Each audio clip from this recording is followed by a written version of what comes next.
Movie start होती है एक बहुत ही घने जंगल से जिसको एक नीले प्यारे आसमान ने कवर किया हुआ था। यहाँ पर हम एक डॉगी को देखते हैं जो कि भाग रहा था और इसके पीछे यकारी नाम का एक लड़का भी भाग रहा था। यकारी स्यू कबीले से बिलोंग करता था। यहाँ पर वो अपने डॉगी से खेल रहा था कि उसके ऊपर से एक बहुत ही प्यारा घोड़ा तेजी से गुजरता है। ये घोड़ा था लिटिल थंडर, जिसके बारे में मशहूर था कि आज तक इसके ऊपर कोई भी नहीं बैठ सका। यकारी को लिटिल थंडर बहुत ही प्यारा लगता है, वो इसकी बहुत तारीफ करता है। दूसरी तरफ हम देखते हैं सू कबीले के कुछ लोगों को जो कि काउस की तरफ जा रहे थे और उनकी मूवमेंट भी नोट कर रहे थे। इन कबीले के लोगों का मानना था कि जब भी मौसम बदलने लगता है तो काउस भी अपनी मूवमेंट चेंज कर लेती हैं, यानी किसी और जगह पे मूव कर जाती हैं। इसी वजह से ये लोग काउस की मूवमेंट पे नजर रखते थे। एक बार फिर से ये काउस अपनी जगह चेंज करने लगती हैं और कहीं और मूव करने लगी थी, क्योंकि इनको पता चल गया था कि अब थंडर और टॉर्नेडोज का मौसम आने वाला है। कबीले के लोग ये देखकर वापस कबीले चले जाते हैं। नेक्स्ट डे यकारी जब छुपकर लिटिल थंडर को देख रहा था तो उसके दो दोस्त वहाँ पहुँच जाते हैं, जिनमें एक लड़की थी और एक लड़का।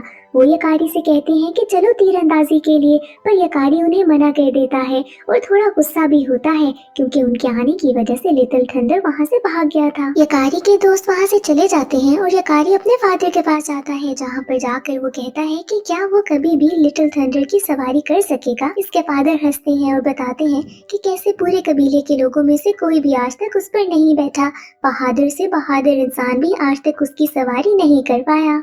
यकारी के फादर इस सारी बात के बाद उससे अपनी मॉम के पास जाने को कहते हैं। यकारी जब अपने गांव वापस आता है तो देखता है कि हर कोई काम में लगा है। यहाँ पर उसकी मॉम भी बहुत सारा काम कर रही थी और वो अपनी मॉम की मदद कराता है। उसकी मॉम उसे बताती है कि कैसे थंडर और टॉर्नेडो का मौसम आने वाला है और इससे पहले कि मौसम ऐसा आ जाए इनको किसी महफूज जगह पे जाना होगा जहाँ पर ये सारे लोग सेफ रह सके। वो यकारी को बताती है कि इस सब से रिलेटेड रात को एक मीटिंग भी होगी। ये सब सुनने के बाद यकारी एक ट्री के पास जाता है और ऊपर एक शाख पर बैठकर सो जाता है। शिकारी को नींद में ड्रीम आता है कि कैसे वो डिफरेंट परिंदों के साथ आसमान में उड़ रहा है और प्यारे प्यारे बादलों में से गुजर रहा है। ऐसे उड़ते उड़ते वो एक ईगल बन जाता है, जिसके बाद वो बहुत ही खूबसूरत जगह से गुजरता है और बहुत ही लैंड के ऊपर से नजारे लेते हुए एंजॉय करता है। फिर वो अचानक से दोबारा से इंसान बनता है और नीचे गिर जाता है। इस तरह यकारी रियल में भी नीचे दरख्त से लटक जाता है। यहाँ पर उसकी मॉम और नानी आती हैं।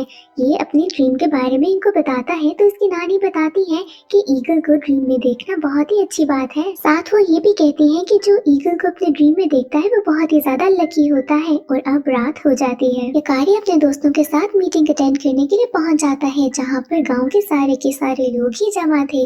यहाँ पर उसकी नानी सब लोगों को बताती है कि कैसे काउस ने अपनी जगह बदल ली है। इसका मतलब ये है कि मौसम चेंज होने वाला है और इनको भी इस जगह को जल्द ही छोड़कर जाना होगा। इसके साथ यकारी के फादर सबको बताते हैं कि कैसे उनके पास घोड़े कम हैं और सुबह ही इनको जाकर नए घोड़ों को पकड़ना होगा। अब इस सब बात के बाद सारे बड़े गांव के तो चले जाते हैं।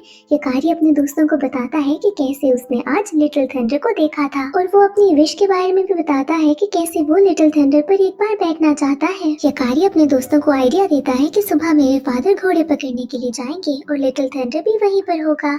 इसी के साथ नेक्स्ट डे ये लोग प्लान के अकॉर्डिंगली जब सारे लोग घोड़े पकड़ने जा रहे थे तो ये तीनों छुपकर भी उनके पीछे पीछे चले जाते हैं और उस जगह पहुंच जाते हैं जहाँ पर बहुत सारे घोड़े थे। ये तीनों छिपकर सारे घोड़ों को देख रहे थे और कैसे लोग वहाँ पर उन घोड़ों को पकड़ने की कोशिश कर रहे हैं। यकारी की नजर पड़ती है लिटिल थंडर पर, जो कि एक घोड़े के ऊपर से छलांग लगाकर भाग रहा था। यकारी उसके पीछे अकेले ही जाने लगता है। जब उसके दोस्त भी साथ आने लगते हैं तो यकारी उनको मना करता है। यकारी तो अपने प्यारे से डॉगी को भी पीछे छोड़ देता है और अकेला ही लिटिल थंडर के पीछे भागने लगता है। थोड़ी ही दूर जब आगे जाता है तो वो देखता है कि एक पत्थरीला रास्ता है, जहाँ पर लिटिल थंडर का पाँव पत्थरों के बीच में फंसा हुआ है। यकारी लिटिल थंडर के पास आता है और उसका पाँव उन पत्थरों के बीच में से निकालता है, जिसके बाद वो अपना हाथ आगे करता है ताकि लिटिल थंडर को प्यार कर सके। बट लिटिल थंडर वहाँ से भाग जाता है। यकारी एक बार फिर से लिटिल थंडर के पीछे भागने वाला था, बट यहाँ पर अचानक से सारे पत्थर आसपास के उड़ने लगते हैं और एक बार फिर से यकारी आसमान में था, जहाँ पर उसके सामने द ग्रेट ईगल था। यकारी उससे पूछता है कि तुम कौन हो, तो बताता है कि मैं तुम्हारी हमेशा से प्रोटेक्शन करता रहा हूँ और यहाँ पर तुमने लिटिल थंडर की हेल्प करके बताया है कि तुम कितने ब्रेव हो। इसके साथ ही वो अपना सबसे खूबसूरत फेदर यकारी को देता है। द ग्रेट ईगल यकारी से कहता है कि तुमने एक जानवर की मदद करके अपने नरम दिल के बारे में बताया है और इसी की वजह से मैं तुम्हें एक तोहफा दूंगा। बट वो यकारी को बताता नहीं है कि वो तोहफा क्या है। इसके बाद यकारी वापस जमीन पर पहुंच जाता है। यकारी देखता है कि आसपास कोई भी नहीं है। वो एक पत्थर पर बैठा था। यहाँ पर अचानक से उसका डॉगी उसके पास आता है और कहता है कि शुक्र है तुम ठीक हो। यकारी पहले तो थोड़ा डर जाता है, फिर उसको अचानक से रियलाइज होता है कि शायद गिफ्ट यही है कि वो जानवरों से बात कर सकेगा। और इसके बाद से सारे के सारे जानवरों की बातें यकारी समझ रहा था। इसके बाद यकारी अपने डॉगी से बातें करने लगता है और उसे कहता है कि अब तो मैं लिटिल थंडर पर बैठ कर ही रहूंगा। उसका डॉग उसे कहता है कि हमें वापस घर चलना चाहिए, बट यकारी उसकी बात नहीं मानता और लिटिल थंडर को ढूंढने लग जाता है। लिटिल थंडर को ढूंढते ढूंढते यकारी एक समंदर में नीचे गिर जाता है।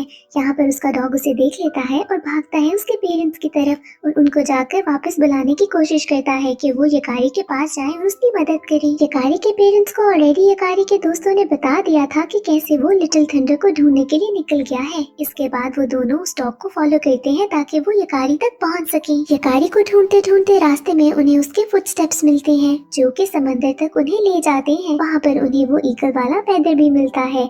यहाँ पर हमें पता चलता है कि यकारी जब नीचे गिर रहा था तो वो फेदर उसके हाथ से छूट गया था। अब यकारी तो नीचे बेहोश हो गया था और पानी के साथ बहता बहता बीवर्स के इलाके में पहुंच गया था। यकारी को जब होश आता है तो वो देखता है कि वो अपने विलेज से कितना दूर पहुंच गया है। यहाँ पर एक लिटिल बीवर यकारी का दोस्त बन जाता है। अब यकारी उसे कहता है कि उसे अपने विलेज तक जाने में टाइम लगेगा और उसके लिए उसे निकल जाना चाहिए। यहाँ पर लिटिल बीवर काफी रास्ते तक यकारी के कंधों पर बैठकर उसके साथ चलता है, पर जब उसे फील होता है कि वो खुद भी अपने घर से दूर जाने लगा है तो वो यकारी को एक फाइनल गुड बाय कह के घर वापस चला जाता है। जब यकारी घर वापस जा रहा था तो उसे रास्ते में लिटिल थंडर भी मिलता है। वो उसको थैंक यू बोलता है कि उसने कैसे उसकी मदद की थी उस दिन। इसके बाद ये दोनों जब जा रहे थे तो रास्ते में कुछ बहुत ज्यादा हंटर्स आ जाते हैं जो कि उन घोड़ों को पकड़ रहे थे और बांध रहे थे। यहाँ पर यकारी लिटिल थंडर से कहता है कि मैं तुम्हारी मदद करूंगा इन घोड़ों को छुड़वाने में। यकारी लिटिल थंडर के साथ एक प्लान बनाता है। वो लिटिल थंडर से कहता है कि तुम सारे हंटर्स का ध्यान अपनी तरफ करना और इतनी देर में मैं बाकी सारे घोड़ों को खोल दूंगा। लिटिल थंडर बिल्कुल ऐसा ही करता है। वो बाकी सारे हंटर्स का ध्यान अपनी तरफ करता है और इतनी देर में यकारी बाकी सारे घोड़ों को खोल देता है। जिसके बाद यहाँ पर लिटिल थंडर यकारी को अपने पर बिठाता है और ये लोग निकल पड़ते हैं। एक शिकारी फिर भी इनका पीछा कर रहा था। दूसरी तरफ यकारी की मॉम को इस फेदर को देखकर याद आता है कि कैसे यकारी ने जिक्र किया था कि उसने ड्रीम में एक ईगल को देखा था और वो ये समझ जाती है कि ये यकारी का ही है। अब दूसरी तरफ यकारी और लिटिल थंडर पहाड़ों में से गुजरने लगते हैं क्योंकि वो ही एक ऐसा रास्ता था कि ये लोग वापस घर पहुंच सकते थे। ये रास्ता बहुत ही खतरनाक भी था। इस रास्ते से गुजरते हुए दोनों को बहुत ही मुश्किलों का सामना भी होता है। थोड़ी ही दूर आगे जाकर यकारी को एक लिटिल फ्रेंडली बियर मिलता है जिससे यकारी बहुत ही प्यार से बातें करने लगता है। लिटिल थंडर यकारी को मना करता है और कहता है कि हमें अपने रास्ते पर चलते रहना चाहिए। लिटिल थंडर की बात सुनते हुए यकारी आगे बढ़ जाता है। जिसके बाद हम देखते हैं कि एक रिंग टेल इनको फॉलो कर रहा है। अब रात हो गई थी और बहुत ही ज्यादा ठंड भी होने वाली थी, इसलिए ये एक केव में जाकर रुक जाते हैं। केव में जाने के बाद वो रिंग टेल भी इनके पास आ जाता है और बताता है कि काफी देर से मैं तो आप लोगों को फॉलो कर रहा था। वो इसलिए अंदर आया था क्योंकि वो बर्फ देखना चाहता था। अब जब सुबह होती है तो यकारी देखता है कि बाहर हर तरफ स्नो है। इसका मतलब ये है कि रात को यहाँ पर एक स्नो स्टॉर्म आया था। ये लोग अपना सफर फिर से तय करना शुरू कर देते हैं। बर्फ से होते हुए भी मुश्किलों से गुजर रहे थे कि अचानक से वो हंटर जो उनको फॉलो कर रहा था वहाँ पर सामने आ जाता है और वो लिटिल थंडर को पकड़ने की कोशिश करता है, बट यकारी उसके सामने आकर उसे रोकता है। बट ऐसे करते हुए यकारी स्लिप हो जाता है एक फ्रोजन सी में। यकारी के साथ साथ वो हंटर भी नीचे गिर जाता है। यकारी उठता है और भागने लगता है। वो हंटर भी इसको फॉलो करने लगता है। ये दोनों जब पानी से बाहर निकलते हैं तो वो हंटर यकारी को पकड़ने लगता है, बट वहाँ पर यकारी के फादर आ जाते हैं और उसे बचा लेते हैं। यकारी के फादर उसे देखकर बहुत ही ज्यादा खुश होते हैं। इसके बाद ये लोग वापस जाने लगते हैं। दूर एक पहाड़ पे लिटिल थंडर देख रहा था इन सबको जाते हुए और वो सोचता है कि यकारी यही तुम्हारे लिए बेहतर है और वो जाने लगता है। यकारी उसको रोकने की कोशिश भी करता है, बट वहाँ से लिटिल थंडर चला जाता है।